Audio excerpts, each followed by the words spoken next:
एक और जहां इजराइल और हिजबुल्लाह के बीच युद्ध विराम वार्ता पर मतभेद बरकरार है, वहीं इजराइल की ओर से लेबनान पर हमलों में भी साफ तौर से इजाफा देखा जा रहा है।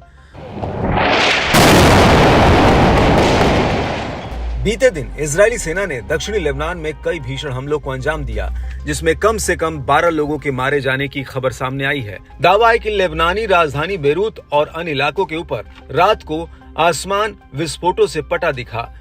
इससे युद्धग्रस्त देश में तनाव बढ़ गया और आसमान में धुआं उठने लगा।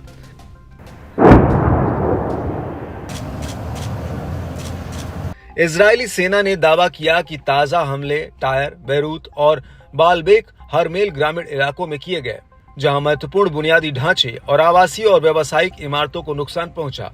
इससे सड़कें मलबों के ढेर में छिप गई। इससे बेघर होने वाले लेबनानी लोगों का आंकड़ा काफी बढ़ गया है।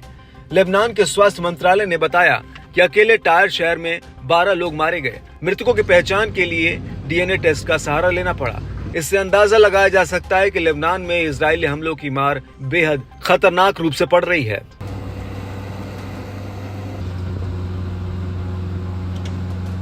इजराइल की ओर से लेबनान के ऊपर लगातार हमले करने से मरने वालों की संख्या 3700 से ज्यादा हो गई है। हमले लेबनानी पुलिस बैरक और बेरूत के दक्षिणी उपनगरों में सबसे बड़े सार्वजनिक पार्क के पास हुए, जिन्हें हिजबुल्लाह का गढ़ माना जाता है।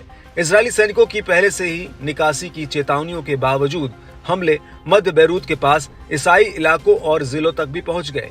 अक्टूबर में दक्षिणी लेबनान पर इजराइल की ओर से हमले के बाद संघर्ष और बढ़ा, जिससे लेबनान में लगभग 1.2 मिलियन लोग विस्थापित हुए।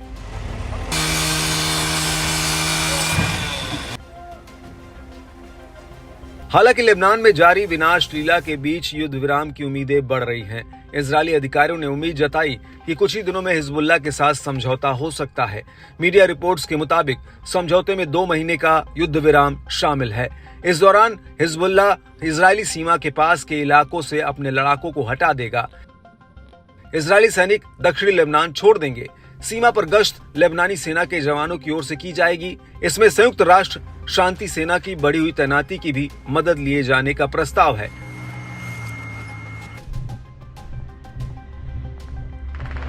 इजरायली अधिकारियों ने जोर दिया कि अगर हिजबुल्लाह समझौते को तोड़ता है तो ऐसे हालात में इजराइल हमला कर सकता है।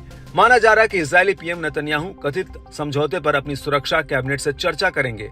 ऐसी अटकलें भी है कि समझौते को लेकर इजरायली सरकार के अंदर भी काफी मतभेद गहराए हुए हैं। राष्ट्रीय सुरक्षा मंत्री इटमार बेन-ग्वीर ने समझौते की खबरों पर कड़ा ऐतराज जताया है।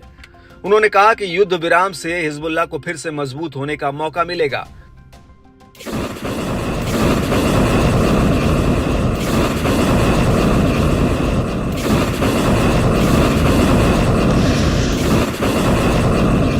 रिपोर्ट के मुताबिक अमेरिका के इस सीज फायर ऑफर पर लेबनान में हिजबुल्लाह का लीडरशिप भी सहमति जता रहा है, लेकिन जब तक डील नहीं हो जाती तब तक कुछ कहा नहीं जा सकता।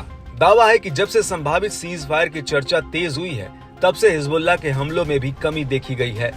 दरअसल जो दिन भर में इजराइल पर 150 से 200 रॉकेट तक दाग देता था, सोमवार को यह आंकड़ा गिरते हुए डबल डिजिट तक आ पहुंचा है। हालांकि इजरायली सेना यानी आईडीएफ इस सीज फायर के ऐलान से पहले हिजबुल्लाह के सारे बड़े ठिकानों को नष्ट कर देना चाहता है और इसीलिए लगातार एयर स्ट्राइक जारी है।